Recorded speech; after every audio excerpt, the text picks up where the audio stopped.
ರಾಜ್ಯ ಸರ್ಕಾರಕ್ಕೆ ಮಾನ ಮರ್ಯಾದೆ ಇದ್ರೆ ಒಪ್ಪಿಗೆ ತೆಗೆದುಕೊಂಡಿರುವ ರೈತರ ಪಟ್ಟಿಯೇ ಕೊಡು ಅಂತಂದ್ರೆ ಕತ್ತೆ ಕಾಯ್ತಾ ಕೂತಿದ್ದಾರೆ, ಏನು ತಿಂತಾ ಇದ್ದಾರೆ ಎಲ್ಲವನ್ನೂ ಆಫೀಸರ್ಗಳು.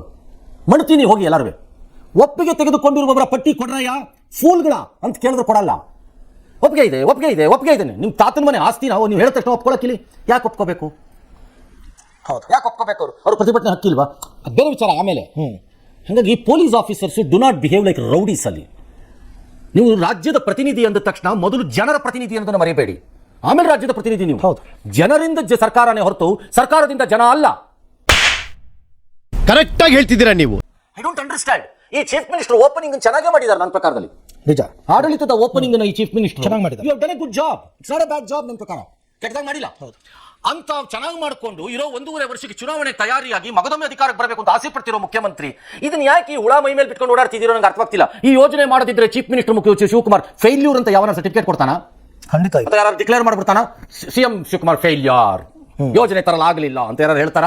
ಏನಿಲ್ಲ. ಅಥವಾ ಯೋಜನೆ ತಂದಿದ್ದಕ್ಕೆ ಕಾಂಗ್ರೆಸ್ನ ಮತ್ತೆ ಅಧಿಕಾರಕ್ಕೆ ತರ್ತೀವಿ ಅಂತ ಕರ್ನಾಟಕ ಜನ ಕಾಯ್ತಾ ನಿಂತಿದಾರ? ಏನಿಲ್ಲ. ಈ ಯೋಜನೆ ತಂದ್ರೆ ಕರ್ನಾಟಕಕ್ಕೆ ಏನೋ ಲಾಭ ಆಗಿ ಆಗಬಾರ್ದೆಲ್ಲ ಆಗ್ಬಿಡುತ್ತೆ ಅಂತ ಏನಿಲ್ಲ. ವೈ? ಹಾಗಾದ್ಮೇಲೆ ಯಾಕೋ ನನ್ಗೆ ಟಾರ್ಗೆಟ್ ಮಾಡಿದ್ಯಾ? ನಾನು ನಿನ್ಗೇನ್ ಅನ್ಯಾಯ ಮಾಡಿದೀನೋ ಹೇಳ್ಕಂದ. ಏನಕ್ಕೆ ಬೇಕಿದು? ಯಾರು ಇಂಟ್ರೆಸ್ಟ್ ಇದು? ಏನು ಆಸಕ್ತಿ ಏನಂಗಾರ ಎಲ್ಲರಿಗೂ? ನಂಗೆ ಅರ್ಥನೇ ಆಗ್ತಿಲ್ಲ ಈ ಯೋಜನೆ ಕತೆ. ಒಂದು ವೇಳೆ ಯಾವುದೋ ಒಂದು ರಸ್ತೆ ಯೋಜನೆ, ಓಕೆ ಸರ್, ಡ್ಯಾಮ್ಗಳು, ಕಣ್ಣಲ್ಲಿ ರಕ್ತ ಬರೆಸ್ಕೊಂಡು ಜನ ಜಮೀನು ಕೊಟ್ಟಿದ್ದಾರೆ. ಅವತ್ತು ಕೊಟ್ಟ ಡ್ಯಾಮ್ ಜಮೀನ್ಗೆ ಇವತ್ತು ಪರಿಹಾರ ಸಿಕ್ಕದೆ ಒದ್ದಾಡ್ತಿರೋರಿದ್ದಾರೆ. ಓಕೆ, ಒದ್ದಾಡ್ತಿರೋರಿದ್ದಾರೆ ಪಾಪ. ಅವತ್ತು ಕೊಡ್ತಾ ಇದ್ದೀವಿ 4 ಆಣಿ 8 ಆಣಿ ಇದನ್ನ ಪರಿಹಾರ. ಹಾಗಾಗಿ ಈ ರಾಜ್ಯ ಸರ್ಕಾರ ಯಾಕೆ ಇದನ್ನು ಹಠವಾಗಿಯೂ ಪ್ರತಿಷ್ಠೆಯಾಗಿಯೂ ಮಾಡ್ಕೊಂಡಿದೆಯೋ ಗೊತ್ತಿಲ್ಲ. ಅವರಿಂದ ಕ್ಯೂ ತಗೊಂಡವ್ರ ಥರ ಪೊಲೀಸ್ನವರು ಬಿಹೇವ್ ಮಾಡಕೂಡ್ದು. ಐಮ್ ಟೆಲಿಂಗ್ ದಿ ಸ್ಟೇಟ್ ಪೊಲೀಸ್ಗೆ, ಇವೆಲ್ಲ ಸಣ್ಣದಾಗಿ ಪ್ರಾರಂಭ ಆಗಿದ್ದು ಮುಂದೆ ಬಹಳ ಕೆಟ್ಟ ಪರಿಸ್ಥಿತಿಗಳು ಟರ್ನ್ಗಳನ್ನು ತಗೊಂಡ್ರದ್ದು ನಾವು ನೋಡಿದ್ದೀವಿ ಹಿಂದೆ ಎಲ್ಲ. ನೀವು ಸುಮ್ಮನೆ ಹುಡುಗಾಟ ಆಡಬೇಡಿ, ಅಲ್ಲಿ ಕಾಕಿ ಬಟ್ಟೆ ಹಾಕಿದ್ದೀವಿ ಕೈಯಲ್ಲೇನೋ ಇದೆ ಅಂದ್ಬಿಟ್ಟು. ನೀವ್ ಇಷ್ಟೊಂದು ಸೀರಿಯಸ್ ಆಗಿ ತಗೋತೀರಾ ಅನ್ಕೊಂಡಿರ್ಲಿಲ್ಲ ಸರ್.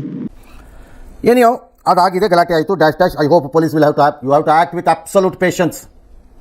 ಒಬ್ರಿಗೊಬ್ರಿಗೂ ಕಲ್ಲಲ್ಲಿ ಬೀಳಬಹುದು, ತೊಂದರೆ ಇಲ್ಲ. It doesn't matter.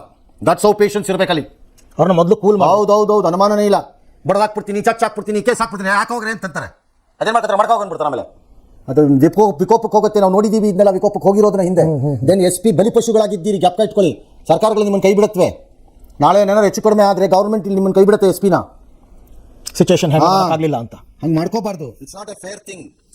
Cool handle ಮಾಡಿ, ನಿಧಾನಕ್ಕೆ ಸ್ವಲ್ಪ ಟೈಮ್ ತಗೊಳ್ಳಿ. ಒಂದಿನ ಕಳೀಲಿ, ಸರ್ವೆ ನಾಳೆಗೆ ಹಾಕೊಳ್ಳಿ, ನಾಳಿದ್ದಕ್ಕೆ ಹಾಕೊಳ್ಳಿ, ಅದಾಚೆ ನಾಳೆಗೆ ಹಾಕೊಳ್ಳಿ. ಏನು ದೇಶ ಬಿದ್ದವಲ್ಲ. ಈ ಯೋಜನೆ ನಾಳೆ ಬೆಳಿಗ್ಗೆ 16ನೇ ತಾರೀಕು ಬೆಳಿಗ್ಗೆ 10 ಗಂಟೆ ಒಳಗಡೆ ಮುಗಿದಾಗಬೇಕು ಅಂತ ಅನ್ನೋದಕ್ಕೆ ಏನಾದ್ರು ದೇಶ ಬಿದ್ದವತ್ತಾ? ಆಗದೆ ಇದ್ರೆ ಏನಾರು ಆಗತ್ತಾ? ಯಾರೊಬ್ರು ಹೇಳಿ ನೋಡೋಣ, ಯಾರೊಬ್ರು. ಸರ್ 16ನೇ ತಾರೀಕು ಎಕ್ಸಾಮ್ ಆಗದೆ ಇದ್ರೆ ಕತೆ ಏನು ಸರ್? ಮಕ್ಕಳದೊಂದು ಏನಿಲ್ವಲ್ಲ, ಆ ಥರ ಅರ್ಜೆನ್ಸಿ ಏನಿಲ್ವಲ್ಲ. ಯಾಕೆ ಇದನ್ನು ಯಾರು ಆ್ಯಕ್ಟಿಂಗ್ ಲೈಕ್ ಡೆವಿಲ್ಗಳ ಥರ ಆಡ್ತಾ ಇದ್ದೀರಿ? ಹೋಗಿ ಆಡಬೇಡಿ. ಸಹಜವಾದ ಕೋಪ ಆಕ್ರೋಶದಲ್ಲಿ ಇರ್ತಾರೆ ರೈತರು. ಸರ್ಕಾರ ಹೇಳಿದೆಯಲ್ಲಪ್ಪ, ಎಲ್ಲ ಒಪ್ಪಿಗೆ ಕೊಟ್ಟಿದ್ದಾರೆ ಅಂತ. ಕೊಟ್ಟ ಮೇಲೆ ಏನಕ್ಕೆ ನೀವು ಸಾಯಿ ಓದಾಡ್ತಾ ಇದ್ದೀರಿ? ಒಳ್ಳೆ ಇದ್ರ ಥರ ಇದ್ರ ಹುಳುಗಳ ಥರ ಒಳ್ಳೆ ಕೊಟ್ಟ ಮೇಲೆ ಏನಕ್ಕೆ ಓದಾಡ್ತಿದ್ದೀರಿ? ಅದಕ್ಕೆ ಹೇಳಿದ ಅದನ್ನು ಪ್ರಕಟ ಮಾಡಿ. 80% ತೋರಿಸಿ ಅದು ಯಾರು ಅಂದ್ಬಿಟ್ಟು ಕೊಟ್ಟರೆ ಅವರು ಯಾವನು ಅದನ್ನು ತಡೆಯೋಕ್ಕಾಗಬಾರ್ದು. ಆಗ 20% ಜನ ಬಂದು ತಡೆದ್ರೆ ಅದನ್ನು ಕೇಳಿ ಅಂತ ನಾನು ಹೇಳೇ ಇಲ್ಲ. ಕರೆಕ್ಟ್, ನಾನು ಹೇಳೇ ಇಲ್ಲ ಅದನ್ನು ಕೇಳಿ ಅಂತ. ಕೇಳಬೇಕಾಗಿಲ್ಲ. ಆಗ ಅದು ಪ್ರೊಡ್ಯೂಸ್ ಮಾಡಿ. ಎಕ್ಸಾಕ್ಟ್ಲಿ. ಕೂತ್ಕೋತಮ್ಮ, ಆಮೇಲೆ ನಾನು ನೀನು ಮಾತಾಡೋಣ. ನೀವು ನಡೀಲಿ ಸರ್ವೆ ಅನ್ನೋರು ಪ್ರತಿಭಟನೆ ಮಾಡ್ಕೊಳ್ಳಿ, ಬೇಡ ಅನ್ನೋರು ಮಾಡ್ಕೊಳ್ಳಿ. ಆದರೆ ಇದೆರಡನ್ನು ರಾಜ್ಯ ಸರ್ಕಾರ ಮತ್ತು ಅಧಿಕಾರಿಗಳು ಮಾತುಕತೆಯ ಮೂಲಕ ಶಾಂತಯುತವಾಗಿ ಮುಂದುವರಿಸಬೇಕೆ ಹೊರತು ಯೋಜನೆಯನ್ನ ಇದನ್ನ ದಬಾವಣೆ ಮಾಡಿ ಹೊಡೆದು ಬಿಡ್ತೀನಿ, ಬಡ್ದು ಬಿಡ್ತೀನಿ, ಚಚ್ಚು ಬಿಡ್ತೀನಿ, ಗುದ್ದು ಬಿಡ್ತೀನಿ ಅನ್ಕೊಂಡು ಹೋದ್ರೆ ಆ ಕಾಕಿ ಬಟ್ಟೆ will have to face a problem. ನಾನು ಇವತ್ತೇ ವಾರ್ನ್ ಮಾಡ್ತಾ ಇದ್ದೀನಿ, ಬಿ ಕೇರ್ಫುಲ್ ಅವ್ರುಗಳು. ನೀವು ಅನುಭವಿಸ್ತೀರಿ ಆಮೇಲೆ ನಾಳೆ. ಆಮೇಲೆ ಆ SP ನೇ ಬಲಿಪಶು ನಂಬರ್ 1 ಬರೆದಿಟ್ಕೊಳ್ಳಿ ಬೇಕಾರೆ. ಏನಾದ್ರು ಹೆಚ್ಚು ಕಡಿಮೆ ಆದರೆ first demand will be to remove the SP. Right, first demand will be that. So cool ಆಗಿರಿ ಆಫೀಸರ್ಸ್. ಅರ್ಜೆಂಟ್ ಮಾಡ್ಕೊಳ್ಬೇಕಾದ ಏನೂ ಇಲ್ಲ ಇದರಲ್ಲಿ. ಈಗ ಭೂಮಾಲೀಕರ ಒತ್ತಡ ಅಂದರೆ ಅವ್ರ ಅನುಮತಿ ಇಲ್ಲದೆ ಸರ್ವೆ ಮಾಡಬಹುದಾ ಸರ್? ಬೇಸಿಕಲಿ ಒಂದು ಅನುಮತಿ ಬೇಕೋ ಬೇಡ ಆಮೇಲೆ ನೋಡೋಣ. ಓಕೆ, ದಬಾವಣೆ ಮಾಡಿ ಸರ್ವೆ ಮಾಡೋ ಅನಿವಾರ್ಯತೆ ಏನು? ಅದೇ ಫಸ್ಟ್ ಆಫ್ ಆಲ್ ಅದೇನು ಹೇಳಿ ನನಗೆ. ಅನುಮತಿ ಬೇಕೋ ಬೇಡವೋ ಆಮೇಲೆ ನೋಡೋಣ. ಸರ್ಕಾರಗಳಿಗೆ ಅಧಿಕಾರ ಇರಬಹುದು ಒಂದು ಯೋಜನೆ ಎಂದಾಗ. ಬಟ್ ಈ ಯೋಜನೆಯಲ್ಲಿ 80% ಜನ ಸಪೋರ್ಟ್ ಮಾಡ್ತಿದ್ದಾರೆ ಅಂದ್ರೆ ನಿಮ್ಗೆ ಒಳಕ್ಕೆ ಹೋಗಿ ಉಳಿದವ್ರದ್ದು ಮಾಡೋದಕ್ಕೆ ಅಧಿಕಾರ ಇದೆ. 80% ಬೇಡ ಅನ್ನೋದಾದ್ರೆ ಹೆಂಗಿದೆ ನಿಮ್ಮ ಅಧಿಕಾರ? ಆಗ ಹೆಂಗ್ ಬರುತ್ತೆ ಅಧಿಕಾರ? ಬರಲ್ಲ. ಇಂತಹದೇ ಹೋರಾಟಗಳನ್ನ ಕಾಂಗ್ರೆಸ್ ನಡೆಸಿಲ್ವೇನು ಹಿಂದೆ? ನಡೆಸಿದಿರೋ ನಡೆಸಿಲ್ವೋ? The so called Congress leaders ಮಾತಾಡಿ ಒಬ್ಬೊಬ್ಬರವೇ. ನೀವು ನಡೆಸಿಲ್ವೋ ಈ ಥರದ ಹೋರಾಟಗಳನ್ನ ಹಿಂದೆ? ಆಗಿದೆ. ಭೂಸ್ವಾಧೀನದಲ್ಲಿ ಇರ್ಬೋದು, ಮತ್ತೊಂದ್ರಲ್ಲಿ ಇರ್ಬೋದು. ನೀವು ಯಾರು ಲಾಠಿ ಹಿಡ್ಕೊಂಡು, ಕೋಲ್ ಹಿಡ್ಕೊಂಡು, ಅಥವಾ ಇನ್ನೊಂದು ಹಿಡ್ಕೊಂಡು, ಪರ್ಕೆ ಹಿಡ್ಕೊಂಡು, ಮತ್ತೊಂದು ಹಿಡ್ಕೊಂಡು ಪ್ರತಿಭಟನೆ ಮಾಡೇ ಇಲ್ವಾ ನೀವು? Okay. I want to ask the SP of Ramanagara district, ಅದು ಏನು ಅಥವಾ ಬೆಂಗಳೂರು ದಕ್ಷಿಣ. ರೀ ಸಾಹೇಬ್ರೆ, ಪೊರ್ಕೆ ವೆಪನ್ನ ಇಲ್ಲ ಸರ್, ಕಾನೂನಾತ್ಮಕವಾಗಿ ಅಲ್ಲ ಅದು. then how do you take action on what? ಪೊರ್ಕೆ ವೆಪನ್ನ ನಾನ್ ಹ್ಯಾಂಡ್ಲಿಂಗ್ ಆಗಿದೆ ಅಂತ ಅಲ್ಲಿ ತಗೋಬೋದು ಬೇಕಾರೆ. ಹ್ಯಾಂಡಲ್ ಮಾಡಿದ್ರು, ನಮ್ಗೆ ಇದು ಮಾಡಿದ್ರು, ಕರ್ತವ್ಯಕ್ಕೆ ಅಡ್ಡಿ ಮಾಡಿದ್ರು ಅಂತ ಬೇಕಾದ್ರೆ ತಗೋಬಹುದು. ಪರ್ಕೆ ಹೆಂಗ್ ವೆಪನ್ ಆಗತ್ತೆ?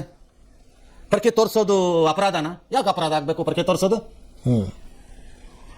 ಜನ ಪರ್ಕೆ ತೋರಿಸಿ ಹೆದರ್ಸಿ ಹೊಡಿಯಕ್ ಹೋಗ್ಬೇಡಿ. ವರ್ಸ್ಟ್ ಕೇಸ್ ಬಂದು ನೀವೇ ಹೊಡ್ಕೊಳ್ಳಿ, ಅದು ಅವಮಾನ. ಹೌದು, ಸರ್ಕಾರಕ್ಕೆ ಅವಮಾನ ಅದು. ಹೌದು, ನಿಜ. ನೆನ್ಪಿಟ್ಕೊಳ್ಳಿ, ಗಾಂಧೀಜಿ ತತ್ವ. ಮಹಾತ್ಮ ಗಾಂಧಿ ಹೆಸರಿನಲ್ಲಿರುವ ಕಾಂಗ್ರೆಸ್ ಪಕ್ಷಕ್ಕೆ ಗಾಂಧೀಜಿದೇ ಉತ್ತರ ಕೊಡಿ. ಈ ಕಣ್ಣಲ್ಲಿ ಇನ್ನೀ ಏನೇನ್ ನೋಡ್ಬೇಕೋ ಕಾಣೆ.